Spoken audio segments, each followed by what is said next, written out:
Channel, welcome back to my another video. তো বন্ধুরা, তোমরা সবাই কেমন আছো? আশা করি সবাই ভালো আছো, কিন্তু আমি ভালো নেই। কারণ আজ সকালে 11টা নাগাদ আমার মা ফরেস্ট অফিসে কর্মরত অবস্থায় ব্ল্যাক স্পাইডার নামক একটি পোকা আমার মার হাতে কামড় বসায়। তৎক্ষণাৎ ফরেস্ট অফিসে অন্য কার্যকর্তারা তৎক্ষণাৎ বিশালগড় হসপিটালে নিয়ে অ্যাডমিশন করে। তারপর 1 ঘন্টা যাবৎ এখানে চিকিৎসাধীন ছিল। তারপর আইজিএম হসপিটালে রেফার করে। তো এখন আমার মা আইজিএম হসপিটালে আছে চিকিৎসাধীন অবস্থায়। তো আগের থেকে একটু মোটামুটি ব্যথাটা একটু কমেছে, কিন্তু ব্ল্যাক স্পাইডার নামক যে পোকাটা কামড় দিয়েছে হ্যাঁ খুব বিষাক্ত ছিল।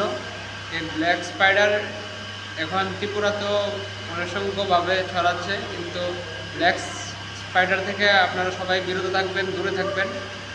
তো আমার মা এখন চিকিৎসাধীন আইজিএম হসপিটালে। তো সবাই আশীর্বাদ করিবেন আমার মা যেন তাড়াতাড়ি সুস্থ হয়ে বাড়িতে যায়। আর তৎক্ষণাৎ আমার মাকে অ্যাডমিশন করার জন্য ফরেস্ট অফিসের কার্যকর্তাদের আমি অসংখ্য অসংখ্য ধন্যবাদ জানাচ্ছি আমার মনের থেকে।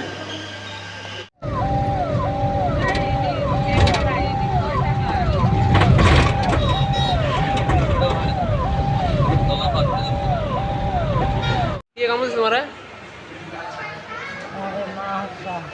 কনে কামড় দিছে? কনে গেছিলা?